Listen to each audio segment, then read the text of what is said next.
Cuando el tecolote cante, viajaremos juntos a lugares insólitos en las alas de la percepción, con la sombra de la liana. Has cruzado el umbral, estás en la guarida del Nahual.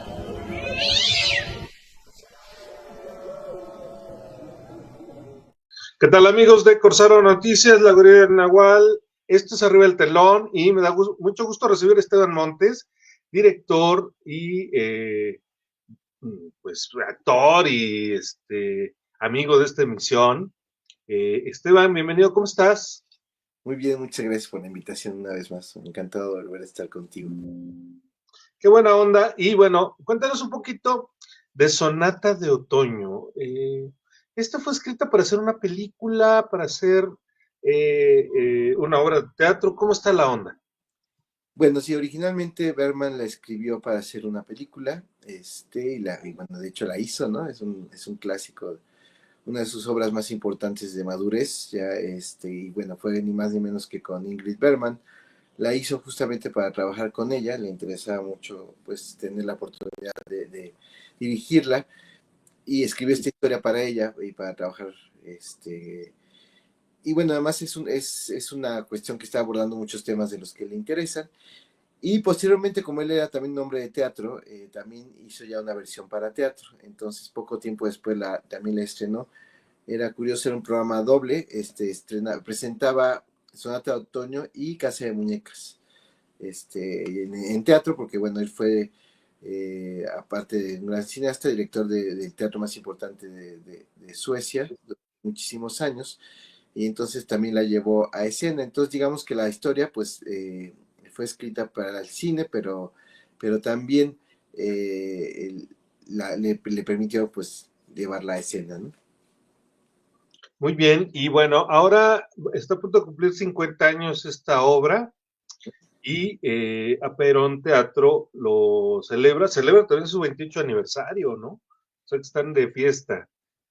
Sí, pues este montaje en realidad sí es nuestro montaje como de celebración de aniversario, y pues aprovechamos que efectivamente este texto pues va a cumplir 50 años ya de haber sido escrito.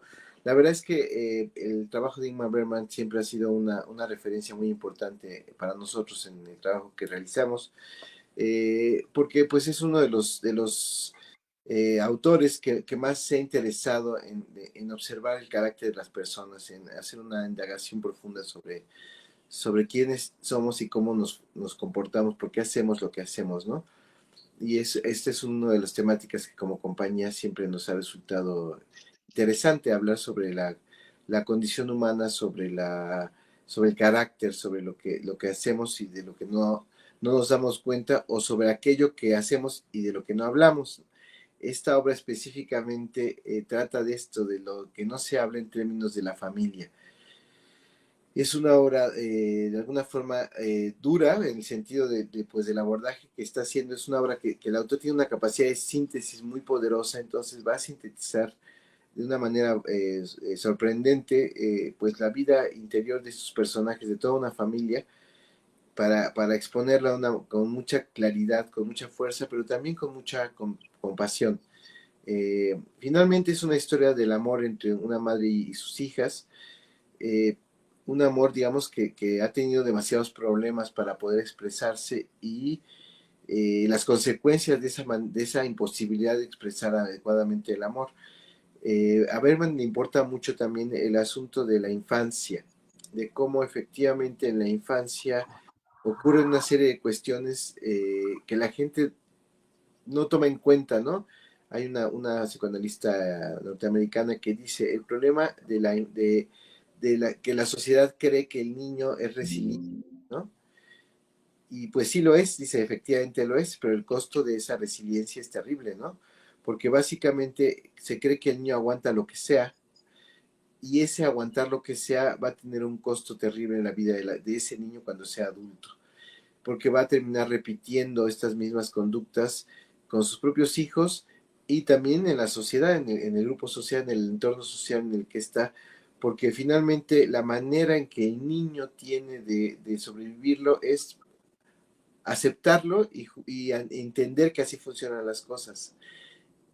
Y eso es como lo que ahora llaman la normalización. Y la normalización de la violencia hace que efectivamente nadie lo vea. Todo el mundo lo padece, todo el mundo lo sí, lo padece, lo sufre, pero todo el mundo dice, pues así son las cosas, ¿no? Entonces, nos parecía que ese tema era fundamental y creemos que eso es lo que nos motiva mucho a llevar esta obra a escena. Justamente viviendo en un país de enorme violencia, en un momento de mucha violencia en el mundo, no solo en este país, nos parece que hablar justamente del origen de esa violencia en la familia de una manera tan clara y por otro lado de una forma que revela una serie de patrones y de cuestiones que parecieran insignificantes, que parecieran no problemáticas, pero que a la larga se van a volver problemáticas, pues nos parecía muy interesante y muy importante en este momento. Oye, además es un tema completamente vigente, aunque fue escrito hace 50 años y presentado y todo, el tema de las relaciones familiares siempre es complejo, pero el maltrato infantil, pues es un tema que ha cobrado relevancia y que como que se ha más bien expuesto estas condiciones de maltrato infantil y el derecho de las infancias a tener una vida libre de violencia, ¿no? Sí, pues es un tema que afortunadamente, digamos, efectivamente, el mundo sí ha cambiado, pero no tanto. Es decir, Ujú. el asunto es que ahorita ya nos damos cuenta de eso y qué bueno que ya nos damos cuenta y qué bueno que empezamos a hacer cosas.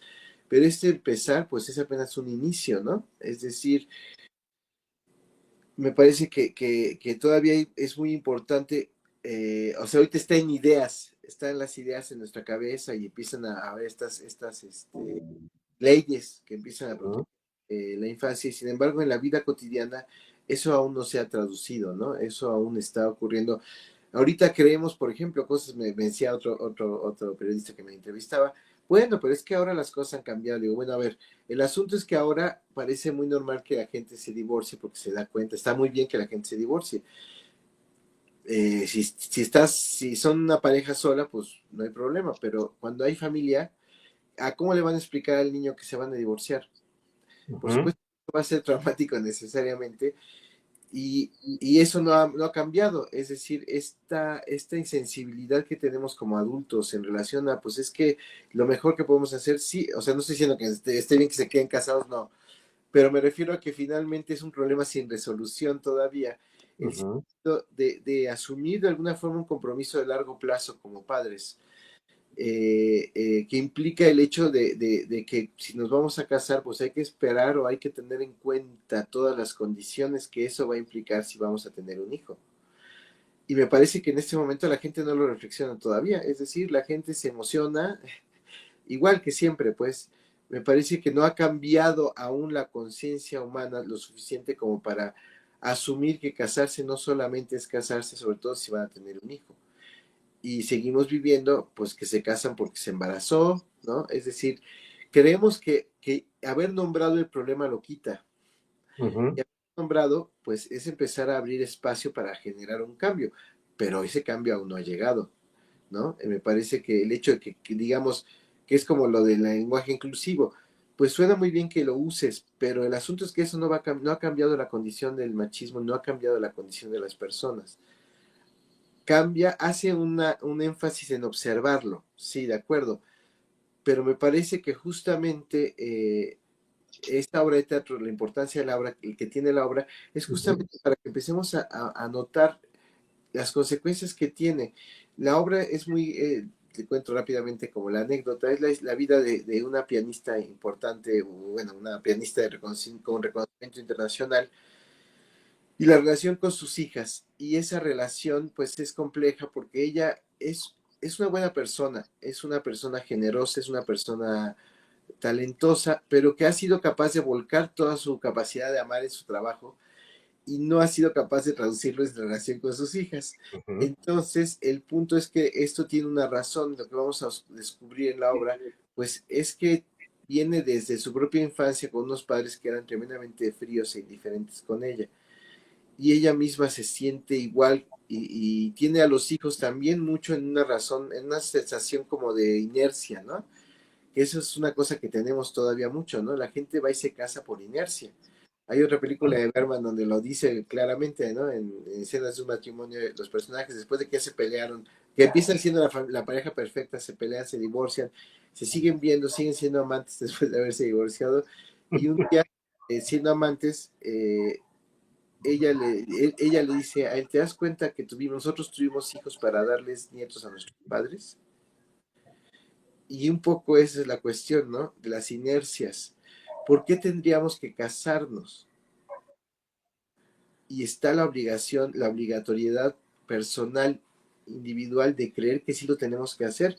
Si una mujer a los 30 no se ha casado, toda la presión social, y no solo la mujer, el hombre también, ¿no? Hay una Sí, presión sí. social muy grande de decir, ¿por qué no tienes hijos? ¿Por qué no te has casado? Y la obra plantea un poco eso. Esta mujer se casó y tuvo hijos, pero no los quería, ¿no? Hay un momento que lo dice claramente, es que yo no quería ser tu mamá. Y entonces, ¿no? Uno se pregunta, ¿y entonces por qué lo hizo? Pues por lo que hacemos, lo hacemos todos, ¿no? Es decir, efectivamente los jóvenes tienen, por supuesto que hay un impulso natural en la sexualidad, ¿no? De reproducirse y tal, pero hay un punto donde uno podría decidir no hacerlo, ¿no? Me parece que es muy válido que los jóvenes, las jóvenes, sobre todo digan, no quiero tener hijos, y qué bueno, es mucho mejor que lo digan a tener un hijo que no querían tener solo porque la inercia social te lo exige, ¿no? Entonces me parece que efectivamente vivimos en una sociedad, no solo en México, en todo el mundo, digo, aquí es muy bonito ver la película, ver la historia que plantea, porque es un universo cultural muy diferente al mexicano, ¿no? Son mucho más, son muy intelectuales, muchas cosas, y sin embargo, esencialmente hacen las mismas cosas. Y eso resulta muy interesante y revelador, porque básicamente esta mujer va y tiene hijos porque cree que tiene que tenerlos, ¿no? Como mucha gente en México, porque eso es lo que es, eso es lo que tiene que ser. ¿Y quién dice que eso es lo que tiene que ser? ¿Por qué tendría yo que... ¿Cuántas mujeres no asumen que no son mujeres y no tienen hijos, ¿no? Y esto es como los temas que está abordando, ¿no? Y las consecuencias que esto va teniendo, porque no es que Charlotte Andergast se llama el personaje, Ujú. realmente no es una mala persona, ha sido una pésima madre, pero lo fue porque no quería hacerlo, ¿no? Lo fue porque asumió que tenía que hacerlo y pues lo hace muy mal, ¿no? Y sin embargo, también lo que es muy bonito de observar en el planteamiento de Berman es que de todas formas las ama. Oye, Esteban, pero tú te metiste a fondo a investigar este tema, ¿no? Entiendo que has estudiado, has estado con psicólogos, no en tratamiento, sino como en esta fase investigadora de cómo se reproducen estos fenómenos, cómo se producen estos fenómenos para reproducirlo en el teatro, en tu dirección. ¿Cómo fue este proceso? ¿Qué encontraste cuáles fueron todos los hallazgos, digamos? Pues sí, fue un trabajo, una labor de casi un año. Estuvimos trabajando con las actrices para tratar de entender estos personajes. Hay un autor, un dramaturgo y novelista que me gusta mucho la manera en que los define. Este tipo de personajes, dice, son personajes borrosos, difíciles de definir. ¿Por qué? Pues porque no son de una sola pieza, no son simples. Entonces, lo que estuvimos trabajando durante un año fue tratar de entender quiénes eran, cómo funcionan. Entonces, la verdad es que es una labor, sí, pues como dices, de detectives, ¿no? Es decir, a ver, pero ¿por qué dice esto? ¿Pero por qué hace esto? ¿Pero por qué no acaba o, por qué? O sea, dice que los quiere, y la pregunta, ¿los quiere o no las quiere o no las quiere? Pues sí las quiere, pero no sabe quererlas, porque no sabe amar a las personas, porque sus relaciones con las personas son muy difíciles, porque ella misma no sabe cómo relacionarse con las personas, ¿no? Entonces, entender esto, pues es una complicación muy grande. Este tipo de teatro, alguien en un comentario decía, pues es que me parece que la obra tiene muy poca imaginación, el montaje. Pues no, pues es que no se trata de imaginar nada, se trata justamente de entender. Es el tipo de teatro en donde uno tiene que entender lo que está ocurriendo. Ujú. no Demeter, hay otro montaje recién, no diré el nombre, pero que pues recortaron el texto, lo masacraron y lo llenaron de canciones y una serie de cosas. Pues sí, está muy bien, o sea, espectacularmente era muy interesante y muy bonito, pero lo que el autor quería decir quedó completamente dejado de lado, ¿no? Y justamente lo que nosotros queremos como creemos como compañía de teatro, que ha sido la vocación que nosotros hemos tenido, es justamente revelar lo que el autor quería decir, ¿no? Y eso implica un acto de responsabilidad muy grande, cosa que en este momento no está de moda, porque está de moda hacer lo que se me dé la gana, entonces recorto el texto, le quito, le pongo canciones en mitad del texto para que, y cosas así, cuestiones que ocurren en muchos montajes. Pero lo interesante es que finalmente el público se queda con una sensación vaga de exactamente qué pasó. ¿Por qué? Pues porque es muy bonito lo que hacen, pero no entiendo bien exactamente hacia dónde quiere ir el texto. Y entonces justo lo que a nosotros nos interesaba era entender a profundidad lo que el texto estaba diciendo y por eso inclusive recurrimos al apoyo de Alejandra Paz, que es una terapeuta, una psicóloga, que nos ayudó pues a entender muchas cuestiones de los procesos inclusive, ¿no? Porque hay un momento en la obra en donde inclusive se habla de pues de dos, de que la misma Charlotte sufrió de alguna forma una violación y permitió que su hija fuera de alguna forma violada por una pareja suya. En un momento determinado pues vamos a enterar. Uh-huh. Y cómo ocurrió, porque no es que lo haya permitido en el sentido de pensar que fue terrible, o sea, no es un acto de violencia generado, sino es un acto de inconsciencia porque de alguna forma para ella eso era normal, porque fue lo que le pasó. Entonces la obra pues aborda temas bastante duros. Entonces, Sí. esta dureza, pues no podemos jugar a imaginarnos cosas, ¿me explico? Pero más veo que, o sea, la propia obra es toda una serie de vicisitudes por las que puede atravesar cualquier ser humano, cualquier mujer, digamos, la muerte de un familiar, este asunto de la violencia constante contra las mujeres, esta violencia sexual, muchas violencias, muchas formas de violencia. Y lo que hizo Esteban, fíjense, querido público, es llevar de la mano a los personajes al psicólogo del siglo XXI y analizarlos, ¿no? Y eso es como muy interesante porque ¿qué vamos a ver reflejados en la obra como resultado de este análisis psicológico ya de los personajes, Esteban? Pues básicamente vamos a ver su humanidad. Es decir, todo este trabajo en realidad es solo para comprender, no es para hacer un ensayo ni psicológico ni filosófico, sino básicamente para tratar de entender a los personajes. Y ahí pues cuento con un equipo de lujo que ha sido capaz de hacerlo de una manera brillante. En el papel de Charlotte Andergast, pues contamos ni más ni menos con la presencia de la maestra Emma Deep. En el papel del personaje principal, bueno, los dos son principales, Charlotte y Eva. En el caso de Eva, lo está interpretando Wendy BGC, que es una extraordinaria actriz madura también ya, digo, más joven que Emma, evidentemente, pero ya con una sólida trayectoria. El papel de la hermana está haciendo un trabajo impresionante con toda la cuestión de construcción del personaje y manejo corporal.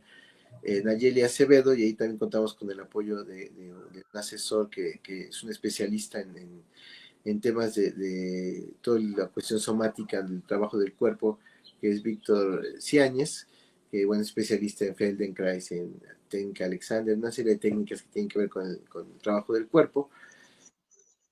Y bueno, pues eso ha sido una cuestión muy relevante para que el trabajo de Nayeli funcione muy bien. Y aparte, bueno, contamos con la presentación en público de Sofía Ortega Díaz, está apoyando a hacer el personaje de Eric. Yo quise, esta es una aportación, digamos, mía, que Berman, digamos, aparece el niño, pero aparece en fotografías nada más, ¿no?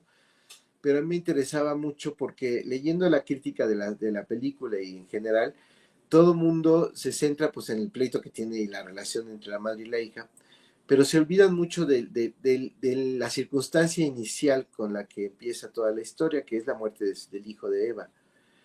Y me parece que eso es muy importante. Aquí diré una cosa que ya he comentado, pero me parece muy relevante. Bergman inició esta historia a partir de la pieza musical de Chopin, del preludio número 2, los preludios opus 28 de Chopin, el número 2. Tenía esa pieza y sobre esa pieza fue elaborando la historia, porque entendió algo en la música. Y entonces lo que se vea muy interesante de esto es el asunto de la pieza está tomando un tema de una misa gregoriana, que es el Dies Irae, que es el mismo tema que utiliza Kubrick al inicio de Resplandor. Tan, tan, Órale. tan, tan. Ese es la misma, que es el Dies Irae, que bueno, es muy famoso en el Requiem de Mozart esa frase, Dies Irae, ta, ta, ta, ta, ta, ta, ta, ta. En fin, es muy famosa. Es un fragmento que tiene muchas repercusiones en muchos músicos, ¿no? Y Chopin lo tomó para hacer este pequeño preludio. Entonces, temáticamente Bergman de alguna forma entiende la sensación que la pieza tiene, porque hay la sensación de una especie de amenaza de algo que está a punto de ocurrir, pero no ocurre, ¿no? Algo está a punto de decirse y no se dice. La historia de alguna forma trata de eso, y la cuestión del Dies Irae tiene que ver con el momento de una revelación de algo terrible, de algo, digamos, aquí en este caso sería la ira de Dios.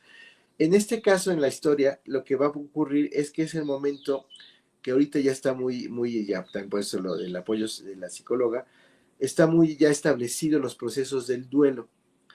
Y hay un momento en el proceso de duelo que es el momento de la ira, justamente. ¿Qué es lo que vamos a ver en la obra, justamente? Está pasando por el proceso, muy mal el proceso de duelo de Eva con respecto a la muerte. Y en este momento se le ocurre traer a la madre como para desquitarse con ella, es decir, está buscando a quién responsabilizar de alguna forma de lo que le parece insoportable, que es la muerte de su hijo. Entonces, todo este proceso de descarga emocional que va a tener Eva, pues tiene que ver justamente con ese momento de la ira. Entonces, es muy interesante cómo Bergman logra traducir todo ese universo de una manera muy poderosa. A partir de la pieza musical, logra entender el tema de su historia y logra darle estructura a la obra, ¿no? Y justo eso es muy, muy, muy poderoso de ver. Justamente el asunto es ese, que Eva no está, porque mucha gente, inclusive Lee Woolman, dice, pues es que es como una adolescente eterna mi personaje. Porque ¿por qué a los 40 y tantos años tendría que decirle todo eso a su mamá? Uh-huh. Pues lo tiene que decir porque está buscando desesperadamente cómo solucionar la culpa que siente por la muerte del niño. Entonces, esto es un tema importantísimo también en la historia, porque el asunto de enfrentar la muerte de un hijo, pues no es fácil. Y justamente parte del momento es también de buscar desesperadamente una respuesta en alguien más, como si alguien fuera responsable. Y lo que va a ocurrir, pues, es en la manera en que la madre, de todas formas, Charlotte, ocurría en la película, cuando estaba narrando el material adicional y las entrevistas, ¿cómo se llama? La actriz Ingrid Bergman estaba molesta con el guión, no le acababa de gustar, pero cuando ya grabaron la escena esta en la que le hice hasta lo último que le hice, en fin, una serie de cosas, se levantó y se salió furiosa y fue Bergman detrás de ella a buscarle, decirle, ¿qué pasa? Es que, cuenta Lee Woolman, es que ella decía, es que yo, ¿por qué tengo que aguantar esto? Yo le doy una cachetada, si me dice todas esas cosas, yo le doy una cachetada. Y es muy interesante, eso me ayudó mucho a aclararme el asunto, porque justo está dispuesta a aguantar eso. Así es. También le damos la bienvenida a Mario Alberto Moreno, que fueron parte de esta asistencia a la dirección. Mario Alberto, bienvenido, ¿cómo estás?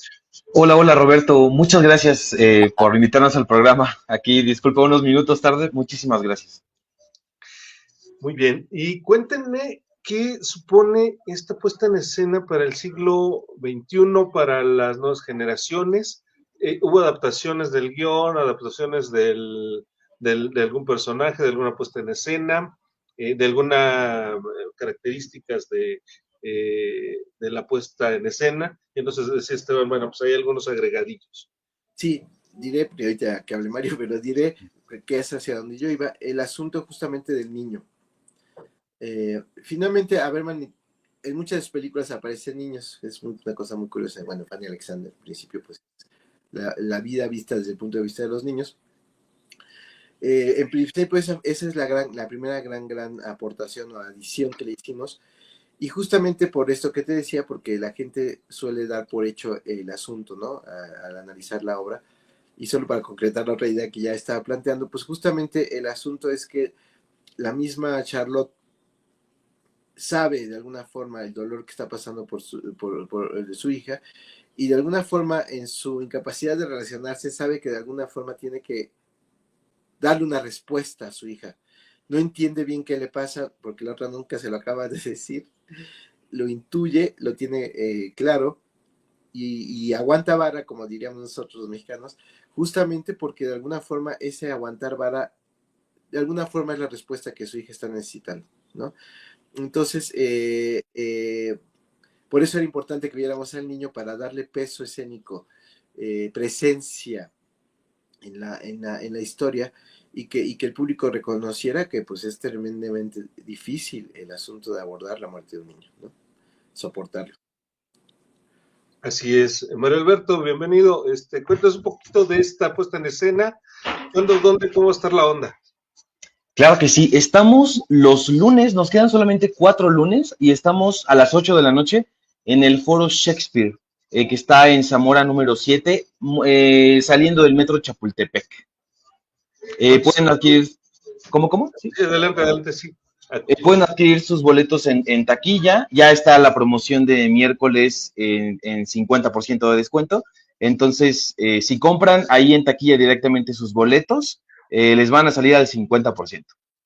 Muy bien. ¿Cuántos actores en escena? ¿Cómo está la onda de quiénes participan? ¿Cómo está la cosa?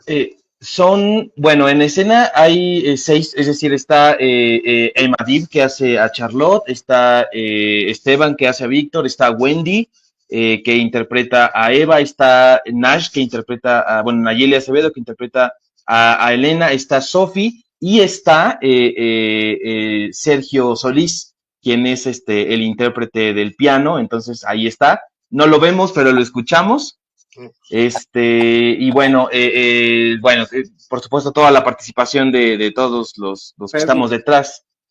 Rafael Rivera, por supuesto, claro, por supuesto. Rafael Rivera, quien es el compositor y bueno, pues, se basó en este preludio de Chopin, y quien interpreta a Paul también.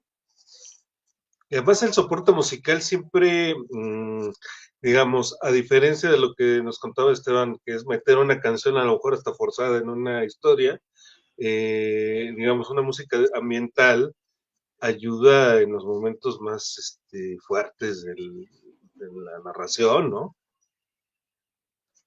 Sí, así es. Sí, fíjate que, bueno, la propuesta de Rafael siempre es muy emotiva y muy interesante. En el zoológico, hizo algunos leitmotivs, ¿no? De cada personaje en el zoológico de Cristal, y ahora no lo está planteando así. Invito al público a que vengan a escuchar, porque también es un deleite. A partir de la pieza de Chopin, fue haciendo algunas variaciones, sí.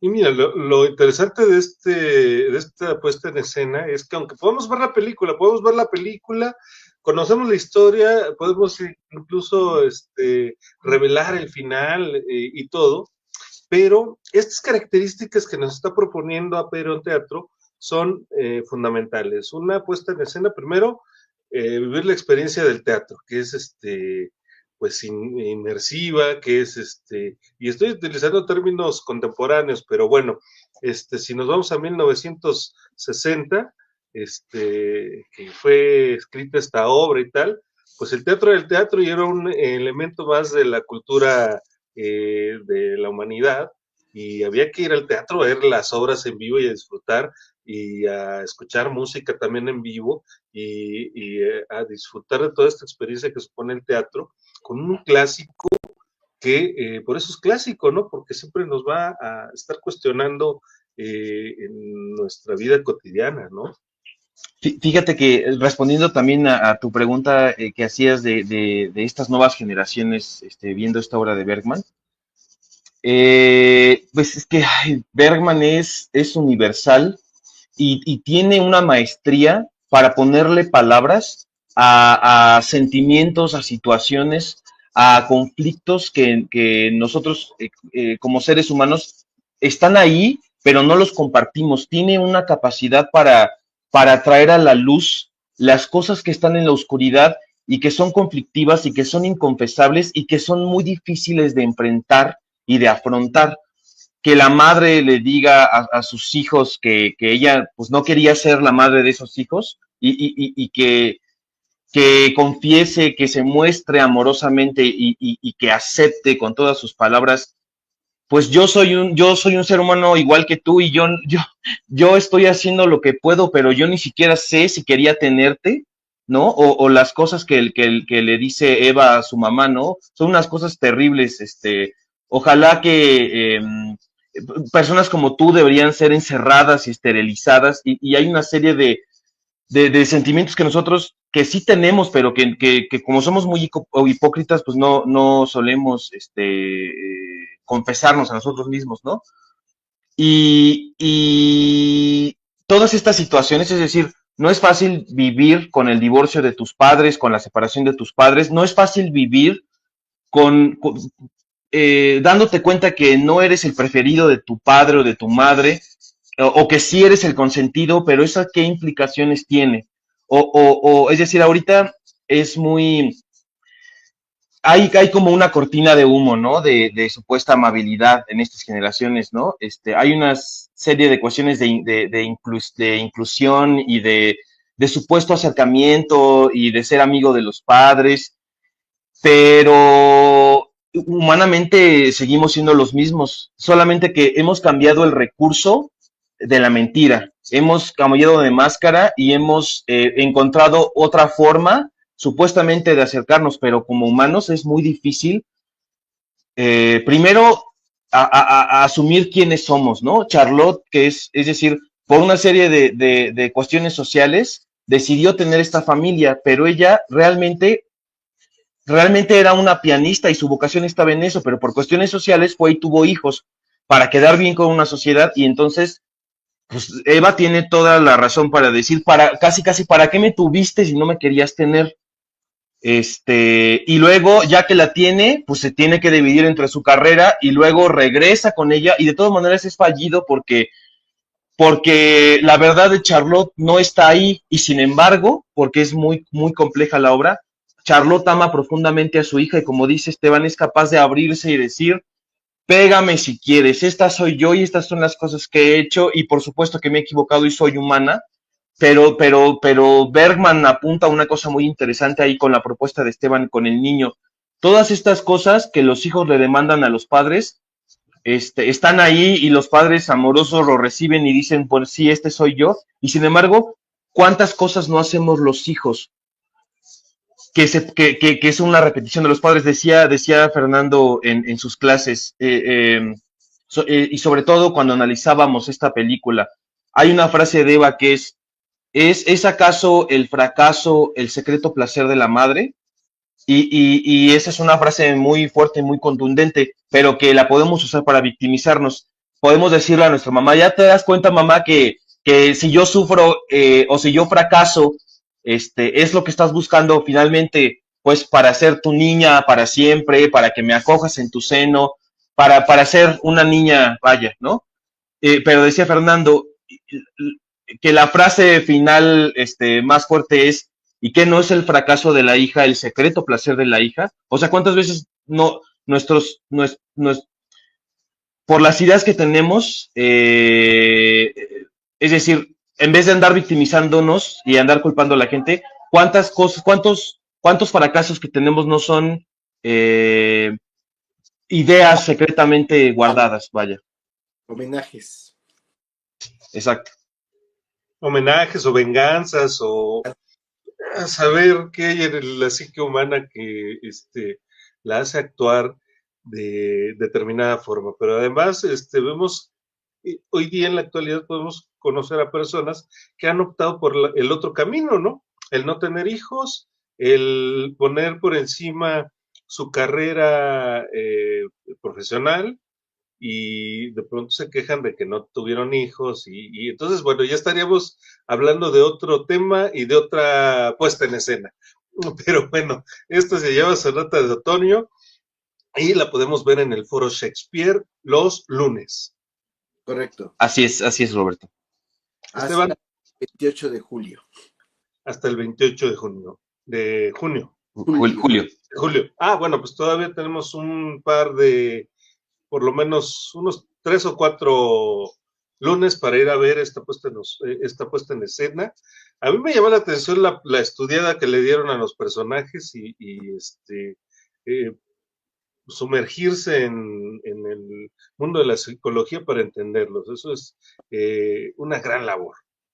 Sí, la verdad es que, pues es que como son tan complejos, necesario hacerla porque si no, corremos el riesgo de no alcanzar a visualizar con claridad las cosas, ¿no? Y entonces el público se lleva una experiencia como chapa. Muchachos, yo quiero agradecerles el tiempo, la atención y el haber estado, pues se fue el tiempo volando y el tema nos da para seguir charlando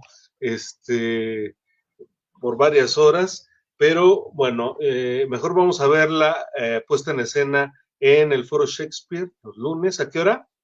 A las 8 de la noche. Excelente, pues vámonos al teatro, vamos a ver Sonata de Otoño, vamos a ver un clásico, a ver qué les parece. Esteban, Mario, muchas gracias por acompañarnos esta vez aquí en Arriba el Telón. Muchísimas gracias, Roberto. Muchas gracias, Roberto. Nos despedimos, hasta pronto y vamos al teatro.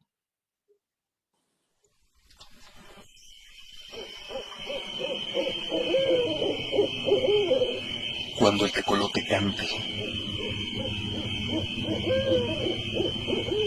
viajaremos juntos a lugares insólitos en las salas de la percepción, con la sombra